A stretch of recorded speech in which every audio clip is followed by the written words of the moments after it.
ne s'agit pas de vous raconter à mon tour ce que j'ai dit dans ces livres. Les trois présentateurs l'ont fait de manière remarquable et je voudrais encore une fois les remercier d'avoir pris le temps de 400 pages, 400 et quelques pages et d'en avoir rendu compte de si belle manière. Et du point de vue des motivations, effectivement, on peut se demander s'il s'agit de récits de vie, de mémoires ou d'autobiographies. Mais ce que j'ai pu dire, c'est que l'écriture de soi, écrire sur soi-même, ce n'est vraiment pas une petite affaire. Il m'arrive de me demander si je suis prêt à recommencer. Il m'est surtout arrivé d'interrompre la rédaction de ce texte à plusieurs reprises et de m'engager dans autre chose, un roman par exemple, qui est lui aussi sur le point d'être terminé. Pour plusieurs raisons, me disant d'abord, c'est ma vie, est-ce que ça regarde les autres? Ensuite, c'est surtout, à travers un récit, on se dévoile. On se dévoile, comme m'a dit un ami français avec qui j'ai conversé hier à travers Skype, il me dit, je découvre effectivement les faces cachées de ta vie. Évidemment, il y a beaucoup de choses qu'on ne dit pas. C'est un exercice particulier, c'est une espèce d'exercice de vérité, mais où on ne peut jamais dire toute la vérité. D'abord, est-ce que c'est même indiqué de dire toute la vérité?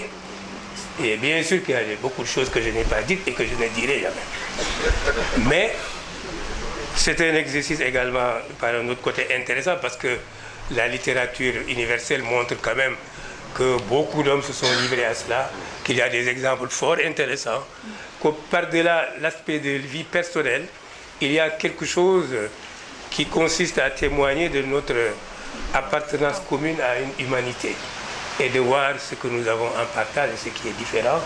Ça me paraît le motif le plus important.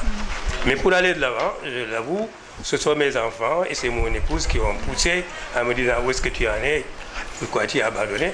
J'explique dans l'avant-propos que le projet initial, ce n'était vraiment pas l'autobiographie. Je voulais écrire quelque chose à partir de mon expérience de sujet à des crises d'asthme.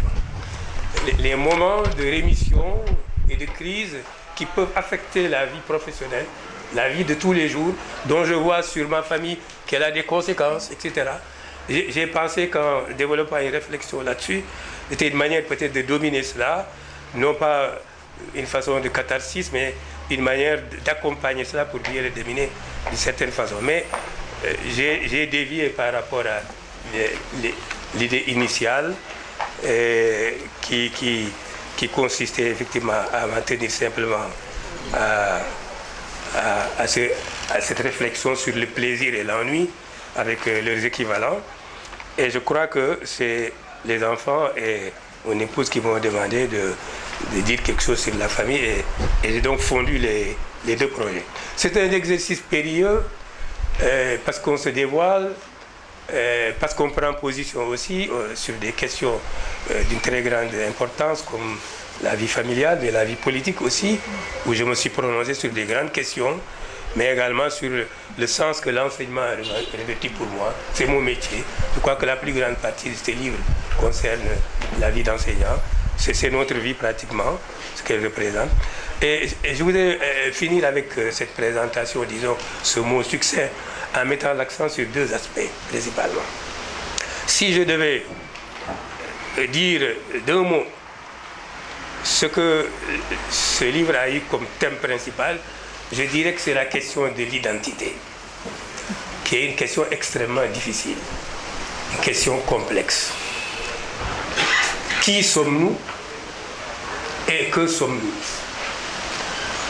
On a l'impression que c'est simple, que c'est facile, mais il suffit de commencer à y réfléchir pour savoir que c'est compliqué.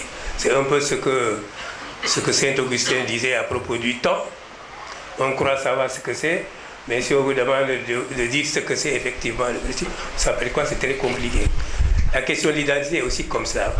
Nous savons que nous sommes identiques à nous-mêmes, nous pouvons avoir des repères, mais nous savons aussi que c'est très complexe, il y a beaucoup d'influences et davantage la question de la complexité qui peut expliquer. De la même manière, la question de l'identité, chemin faisant, les trois grandes parties qui structurent ces livres peuvent tourner autour de la notion de frontière que j'ai ressenti très vite en même temps que la notion d'identité. J'ai ressenti vite la notion d'identité en m'apercevant dès le bas âge que j'ai deux prénoms, que j'appartiens à trois villages, et ainsi de suite. Que je ne suis pas seulement fait d'une seule chose, mais de plusieurs. Mais aussi la notion de frontière. Ici à Dakar, c'était l'avenue Maliksi. Quand je partais de la Médina pour aller plateau voir mes oncles, je savais qu'en traversant, je ne m'appellerais plus Abdoulaye, mais là-bas, on m'appelle Amadou. La frontière, c'est aussi quotidiennement, dans l'exercice philosophique, les philosophes, depuis Platon, passent leur temps à se définir, à dire ce qu'ils sont et ce qu'ils ne sont pas. Toute l'histoire de la philosophie, je ne dis pas se réduit à ça, mais occupe une grande place au niveau de ça. Pourquoi? Parce qu'on veut simplifier les choses.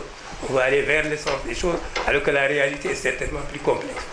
Mais la frontière physique, alors que les idées, les hommes circulent, les idées circulent, les capitaux circulent, aujourd'hui, la circulation des hommes pose problème. Et nous avons eu une leçon extraordinaire ces temps derniers, c'est Ebola. Ouais. Ebola nous a ramené à la réalité dure, où est la frontière? Comment fermer les frontières? Peut-on fermer les frontières?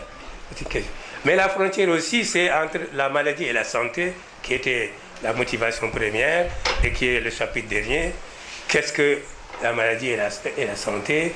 Et je me suis fondé ici sur des lectures et de maîtres qui m'ont particulièrement marqué, comme Canguilhem, et qui discutent la question de savoir. Je revois encore le professeur Cheikh Tidiane Touré, que j'ai invité à un de mes séminaires de DEA, qui a accepté très gentiment un jour. C'était sur ces questions-là, et qui nous a apporté le regard du médecin. Et mes étudiants avaient des textes de philosophie. Entre la santé et la maladie, y a-t-il seulement une différence de degré ou une différence de nature? Voilà. Est-ce que vraiment c'est deux choses hétérogènes, ou est-ce que c'est simplement une différence de degré? D'une discussion philosophique menée par Canguilhem, et que je reprends dans ce livre. Cette notion de frontière est donc ce qui structure aussi une bonne partie du livre. Je dirais donc identité et la notion de frontière, mais pour en venir toujours à cette idée que deux choses essentielles, très marquantes. Aucun individu n'est identique à un autre, mais en même temps nous sommes semblables. Si nous n'étions pas semblables, nous ne pourrions pas communiquer. Nous ne pourrions pas converser. Nous n'appartiendrions pas à la même humanité, alors que nous appartenons à la même espèce, celle que justement le roi Gour appelle l'espèce sapiens sapiens. Voilà quelques méditations philosophiques pour terminer.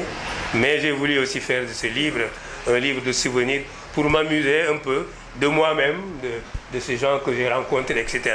Et je ne suis pas mécontent de cet aspect de la question, de m'être beaucoup amusé dans ces livres. Et je vous remercie pour votre attention.